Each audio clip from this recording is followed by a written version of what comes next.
Жыл басына таласқан хайуандар. Бұрын ерте заманда хайуандар жыл басы болуға таласыпты. Сонда жылқы айтыпты: мен алысты жақын қыламын, күшім болса көреді, сүтім болса ішеді, қылыма шейін арқан есіп жіп еседі. Адамға менен пайдалы мал жоқ, жыл басы мен боламын дейді. Түйе айтады: сен адамның жұмысын қылсаң, сұлы шөп асайтын тамағың үшін құл болдың.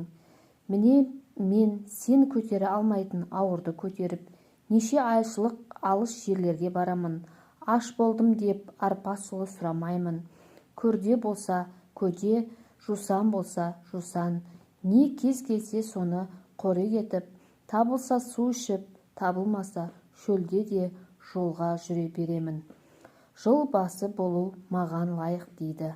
Сиыр айтады: адам егін егсе менімен егеді, сүтімді ішеді, құрт май істейді, жыл басы болу маған лайық дейді.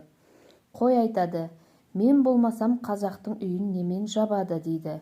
Жүнімді алып киіз басады, жабағымнан киім тігеді, арқан жіп еседі. Сүтім мен құрт май алады, шаруаға менен пайдалары жоқ дейді. Ит айтады: мен болмасам сендердің көбіңді не ұрлап, не қасқыр жеп таусар еді. Мен сендердің баршаларыңның бақташыңмын, дұшпан көрінсе үріп, абалап, иеме хабар беремін дейді. Тауық айтады: мен болмасам кісі ерте жұмысына бара алмай ұйықтап қалар еді. Мен таңертең тұрып, таң атты деп шақырып хабар айтамын. Кеш болса жатар мезгіл болды деп тағы хабар шақырамын дейді. Тышқан не айтарын білмей тұрды да бір түрлі қулық ойлап жиылған көпке айтты: бұл таласқан еш нәрсеге өнбес, жылды қарап тұралық та, кім бұрын көрсе сол жыл басы болады дейді.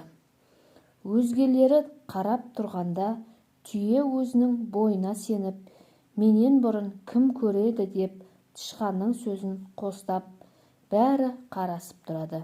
Біраздан соң тышқан жоғалып, түйенің үстіне шығып, өркешінің басына мінді де отырды.